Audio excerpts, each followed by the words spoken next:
Well, welcome back to week 2 of Celebrating Mother Earth. Did you know how America came to be? The legend has it that Sky Woman gets the credit. The Native American scientist Robin Wall Kimmerer tells this story of the origin of Turtle Island, otherwise known as North America, in her book, Braiding Sweetgrass. On this one day, Sky Woman broke through from Sky World, the place from which she came. When she broke through the clouds, it opened up a hole that beamed down light on the dark waters below. Sky Woman tumbled through the air what felt to her like a very long time. But it wasn't just darkness below her or only water. There were eyes looking up, watching her fall. At first it was like a dust mote in the beam of light, but as she became closer and closer, they began to see that it was a woman who was tumbling through the air, her long black hair flowing behind her. The geese down below nodded to one another, and they flew up to break her fall. Sky Woman suddenly fell upon this bed of goose down feathers. She caught her breath and felt the softness and the support. As they hovered now lower below the water, she began to see, and they began to see her, all the animals, the little eyes that had been looking up toward her. There was turtle, and there were sturgeon, and there were loon and swan, and many fish among them. The geese realized they couldn't hold her much longer, and the large turtle then swam into the midst of them and offered up his back. She stepped gladly upon that more solid surface. All the animals surrounded in the council that the geese had gathered there to resolve the issue of them holding her for too long. And they all began to realize that Sky Woman needed earth to live upon. She needed land. So one of them had an idea. They'd heard that there was mud at the bottom, and one of them would go and get it. One at a time, they began to dive deep, the strongest divers among them, loon and sturgeon, otter. But each one, the pressure got to be too much, the darkness, the length of the swim. Some of them returned with nothing, and some of them didn't return at all. Then the last one, the little muskrat, the weakest divers among them said, "I will go." Everybody looked at each other a bit doubtfully, but what did they have to lose at this point? Muskrat was gone a long, long time. Finally, his limp body arose. He had given over his life. But one of the animals noticed that in his paw was clenched a fistful of that mud. And they opened up his paw, and Turtle said, "Put it upon my back." Sky Woman was so moved by the welcome and the kindness and the innovative thinking of the animals around her that she immediately began to spread the mud upon the back of Turtle in a song of thanksgiving. And she was so moved that she danced upon that new mud, and it created the earth we know, Turtle Island and beyond, really. She also, like any good guest, did not come tumbling from her other world without gifts. As she was moving through Sky World, she grabbed on to a branch of the Tree of Life. She also had in her bundle of gifts seeds and fruits. And so she began to move the Tree of Life about the earth and to plant the seeds and to spread the fruits. And grasses and trees and the great green earth began to spread. The animals, finding that they had plenty of food, some of them joined her on Turtle Island. And that is the origin of this land on which we stand. So like many of us, Sky Woman arrived as an immigrant, or like many of us after 1492 anyway. And she made this land her home. She rooted here. It became a place of belonging, a place to care for. Can a nation of immigrants, Robin Wall-Kimmerer asks us, follow her example and make this our home? Root here, care for our home in that way. When we deliberately put down roots, we begin to feel that sense of belonging, and with it comes that sense of responsibility. Some of the trees on earth today are thousands of years old. They hold all kinds of wisdom that is useful to us as human beings, as does much of nature. And did you know that the root systems and the plants have a whole wealth distribution system going on beneath the surface? They actually share carbohydrates with one another to strengthen each other. They share water. They share medicine. They send out warning signals to help one another. The roots of trees and plants of many, many species operate in this kind of communal understanding that we take care of one another. They are rooted deeply in an honor of earth and one another. So the secret teaching that they hold, this secret way of being, is really a secret abundant teaching. It's what I'd like to call sustainable abundance. They know about their belonging, and they know that they are bound up together. And so too can we learn in this way. So too can we infuse our abundance teachings, our spiritual teachings, with this idea of sustainability for the many generations to come. When we thrive as a system, everyone else does too, not just our own species. In the same way that when the tree root system thrives with one another, everything else connected does too. The woodland creatures, the insects, the fungi, the humans. Intrinsic to these plant root systems and one another is this idea, this at the heart of the abundance teaching that is about sustainability. It's called reciprocity. Reciprocity it takes our law of circulation to another level.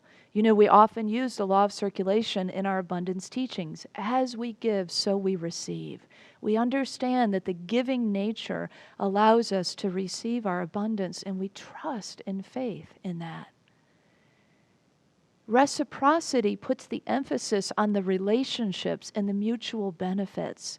So it's an addition or an expansion to this law of circulation.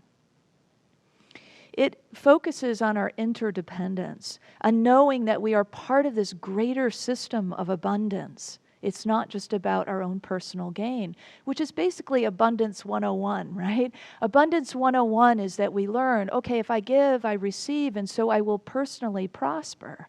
But Abundance 201 is sustainable abundance that says, I'm part of a whole, and I contribute to a whole system that prospers together and supports me in return. In this understanding, we give and receiving as one living organism. And we understand that to prosper together or to be impoverished together are our basic choices. I call this sustainable abundance, as I mentioned before, and it is something I think key to us growing in our understanding of what our prosperity teachings are. It's the new frontier. I mean, we've really learned a lot, I think, in 2020. We've really been awakened to this idea of the sense of belonging to one another. When everybody is in a pandemic at the same time, or when we are all awakened to the issues of injustice in our world, there is a sense of togetherness that happens naturally that makes us look to one another in collaboration, in resolution, in restoration, in regeneration. All of this is about the goodness of earth and the goodness of humanity and the goodness of all life. And so we turn the corner now from me and mine in our prosperity teachings to we and us. And these are exciting times for our spiritual evolution because that whole framework of spirituality is now evolving beyond just abundance teachings. Chris Said calls it the second wave spirituality. It's here now for us to recognize that it's about us, all of us. So these are exciting times, I think. In Apache, the same word means land and mind. And we know in New Thought that so much of the shifts that we want, the transformation we want to experience, the kind of world that we envision living into, is all about the work of the mind, isn't it? And when we say mind, I mean consciousness. It is the head and the brain, but it's also the heart. It's all of this working together. And so it's a shift in consciousness that makes the change, always. If you think about land and mind is one, then we recognize that as we shift the mind, as we refocus, we also shift the condition of our earth home, the land itself. So as we do so, we restore. As we do so, we heal. As we do so, we all live in this place of abundance. We focus less on what we can take from the earth's resources, and instead, how can we thrive in reciprocity with all life?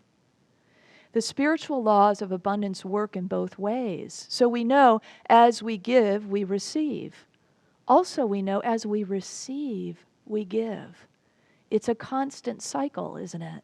So when we take from earth, it's so important that we give back to the earth.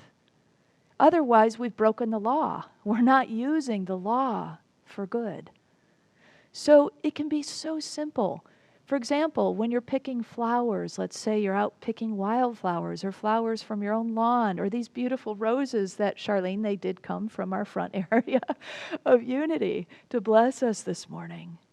And so when we harvest in that way, we can give thanks, give honor to the plant and to the earth that has produced this beauty for us, or this food for us. And even better, first we ask permission. That's really honoring the living beings. It's really honoring the earth to ask permission. May I take your flowers? May I pick your fruit? May I enter this area of the forest, asking the wildlife around? So it is in this way that we begin to work differently, perhaps, but really it's about remembering how we always did work. Remembering the indigenous ways is remembering the natural cycles and ways that we were meant to live upon the earth.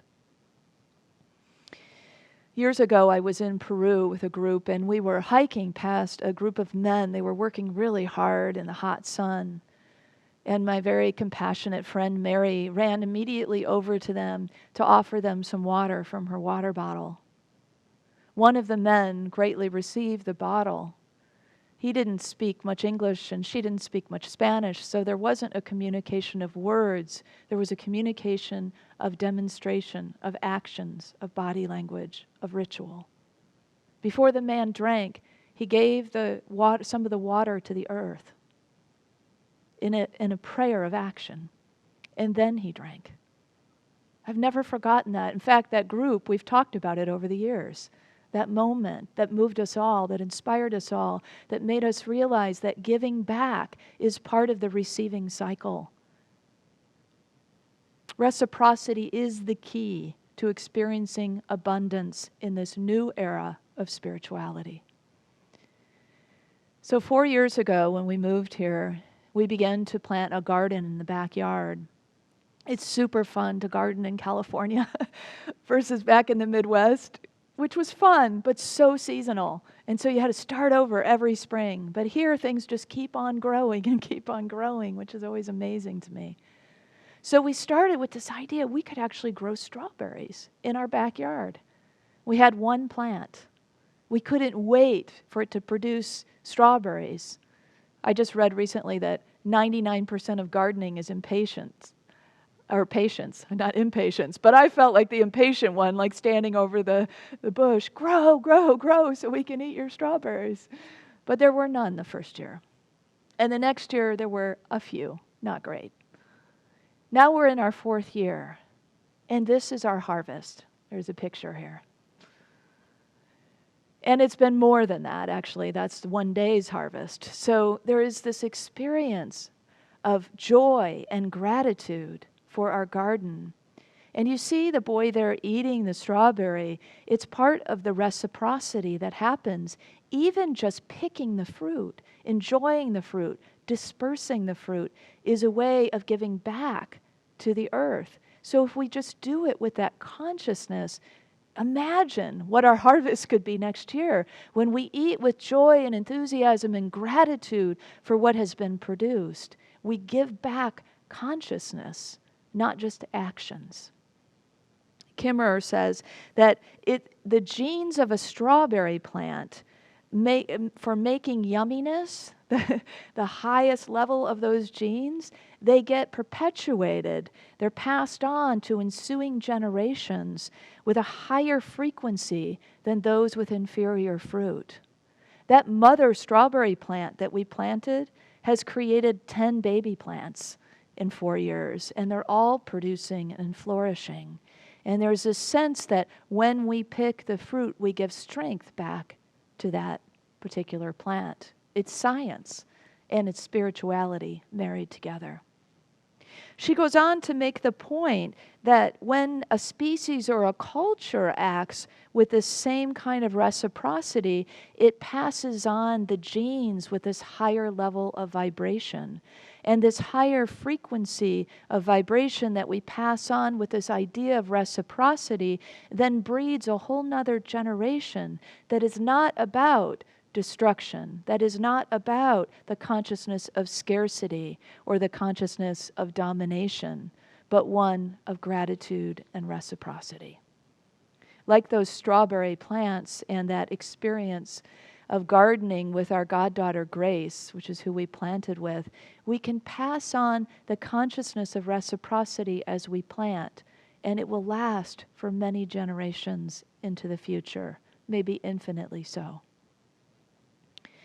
So when we hear current climate change news, it's depressing. I mean, I don't know that there's any way around it otherwise to hear the news. But what we know is that we get informed, and then that work of the mind takes place, right? We shift our consciousness to what can be done. We shift our consciousness to resolution, to collaboration, to what is good and beautiful and bountiful. And it is through that abundance consciousness that we create a different picture, a different reality, a different experience. That's co-creating our world, principle number 3. And so when we do so, it's that one is also known, that principle number 3 is thoughts held in mind produce after their kind. So the kind of thinking, the kind of focus we offer is what the results that we'll get. There's so much inspirational innovation going on in the world. There's so much inspiring and good news. Sometimes you have to look a little harder to find it. Kiss the Ground is a new documentary that our new Earth Care team leader, Lee Sparling, told me about. We watched it a couple nights ago. It's all about how essential soil is to the future of our world and its health. And they talk about it in there, about how the way that we've been farming for hundreds of years is depleting the soil. But there are new ideas in regenerative farming that bring the carbon back home to the soil, which allows the carbon to thrive, the soil to thrive, because it loves carbon. Carbon, not so good for us, great for the soil. And so this idea of bringing it home back to earth is key. According to Project Drawdown, this idea of drawing the carbon back down into the soil in regenerative farming, it's one of the greatest ways that we can address climate and human health going forward. It's revolutionary. Billions of microorganisms in the soil are honored in this process. Farmers prosper financially, and we all get the proceeds of much more nutritious food. It's a win-win. It's abundance at every corner. When we draw down, we're drawing down closer to earth. We're remembering that soul and soil are one. When I was growing up in Chicago, my grandparents and extended family lived in Fort Wayne, Indiana, about 3 hours away by car. And so our family would often take that road trip, and when we did, sometimes we went off the main highways and we would travel through lots of farmland. And I remember my father would almost always comment on how he loved the smell of fresh manure on the farms. And my sisters and I would giggle, and we would say my dad was strange. But there was something inside of me that knew what he was speaking to was something deeper. It was about a connection, a primal kind of connection to the earth. And actually, recent research, as science often catches up with our spirituality, is suggesting that breathing in the scent of Mother Earth actually stimulates the release of the hormone oxytocin. That's that hormone that bonds mother to child or lovers to one another. That's amazing, isn't it? Profound and beautiful. Breathing the scent of Mother Earth can bring a flood of oxytocin to the system. When you throw something away, where is away? Julia Butterfly Hill's quote often rings in my mind when I go to throw something away. Where is away? It isn't anywhere away, right? Because it's all part of our land. It's all part of our home. It's all part of our mother. And so as we begin to recognize that and stop ourselves, it's that shift in consciousness. It's that remembrance that mind and land are one. Body and earth are one. Soul and soil are one. So what to do? Well, there's a lot. Because of all this human innovation and reciprocity and recognition and watching and careful observation of nature and what many call biomimicry, there's all kinds of solutions available to us. You've probably heard a lot of the R's. There's 5 R's and there's 10 R's and there's 3 R's, but all these R's are these sort of principles of sustainability. If you could think of the overarching R as this one we're talking about today is reciprocity, and then these practical ones underneath are things like refuse, reduce, reuse, repurpose, and recycle. Pretty much in that order. And so refuse, of course, is refuse to use single-use things, refuse to use disposable things, refuse to use things that are not going to break down as much as you can possibly do. And reduce is to reduce waste in general. So, for example, composting your food scraps is a great way to reduce waste and to bring vitality back to the soil. We can reuse next. And reusing is so wonderful through some of the modern day technology that we have. Apps like Nextdoor that help connect people. One person who's throwing something away, somebody else finds it useful. It's that old quote, right? One person's junk is another person's treasure. And so actually here at Unity of Walnut Creek, we're in the midst of that. Thanks to Lena St. Michael being on the Nextdoor app, we have a new pergola coming our way that will be a beautiful place on our land to gather for meditation or prayer or small groups or play or even small ceremonies and weddings at the back of our property. So we've met a new friend through that process who's giving all of that for free. And in turn, you might find when you come to our land that we have dug up the grass tiles that made a walkway in front of the cypress trees because it was disturbing the roots of the cypress trees and it was creating a tripping hazard. But guess what? That junk to us is a treasure to someone else, and someone else will get that in return. That's how we reuse together. So that's reciprocity in action. It builds community. It connects us to one another. It does so much more for all of us. Repurposing can also inspire great creativity in us. Brian Mock is what he calls an upcyclist, and he makes incredible sculptures out of reclaimed materials. Let's take a look at a few of those. So all of that is made out of scrap metal, things that we would throw into that mysterious, not so mysterious actually, place we call away. Brian sees use for art, for beauty, for inspiration. and He makes creations like these. Sustainable actions are co-creative. They're fun and they're endless. Once we get going, we recognize the creativity keeps on flowing and new ideas come, like Sky Woman falling through from Sky World. These divine ideas come to us. Ways and new ways, innovative ideas of how we can live in a reciprocity and gratitude on our earth home. So, one of the keys we've always known to abundance, to prosperity, is to feel good, right? Feeling good is the fuel that helps the experience of abundance. And so when we feel good, we feel abundant and wealthy. And when we feel abundant and wealthy, then we begin to attract more of what we want to experience. Joy, creativity, all these good things that we have mentioned, a sense of unity and engagement in life. We can kick that old scarcity myth to the curb now that more is better. We know that's not necessarily true. That cheaper and faster in the long run won't serve us. And the long run is getting shorter, so we recognize the time to act is now. Sustainable abundance is lasting abundance. It's an abundance that sees into the future and the many generations to come. And that idea of instant gratification that our consumeristic society is built upon begins to fade as we recognize this, that it creates so many more problems, even ongoing ones. Sustainable abundance fosters connection. It gives us this sense of protection for our home. It circulates resources with gratitude. It inspires creativity. Doesn't that sound like an abundant life?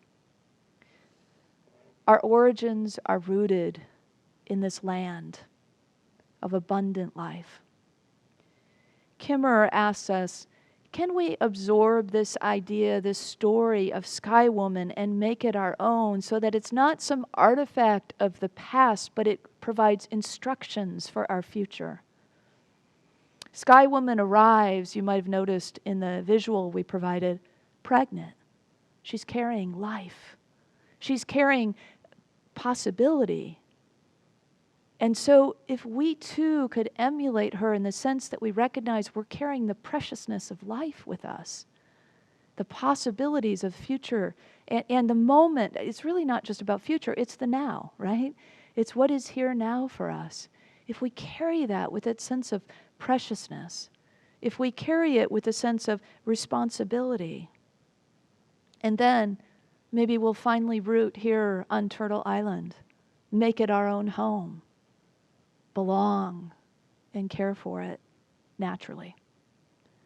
So will we cooperate in partnership with all beings? Will we do all these things? Will we root? Will we carry with a sense of preciousness all this life? I believe, I know actually that we can, and I hope that we will. And I believe that we must. Our abundant thriving, even our surviving, depends on the conscious choices that we make right now. The rewards of a sustainably abundant life are so rich and really beyond our imagination until we begin to reap them. But as we do so, we can recognize that this idea of sustainable abundance is the key, that moving our needle of prosperity teachings from personal and individual to collective and holistic will bring us so much more joy. A sense not of being alone, but together as we were meant to be. So I hope you'll join me, and as we close out, that we affirm this truth together to bring it all together, that we live a sustainably abundant life, honoring Mother Earth with reciprocity and gratitude. Let's say it together. I live a sustainably abundant life, honoring Mother Earth with reciprocity and gratitude. And so it is.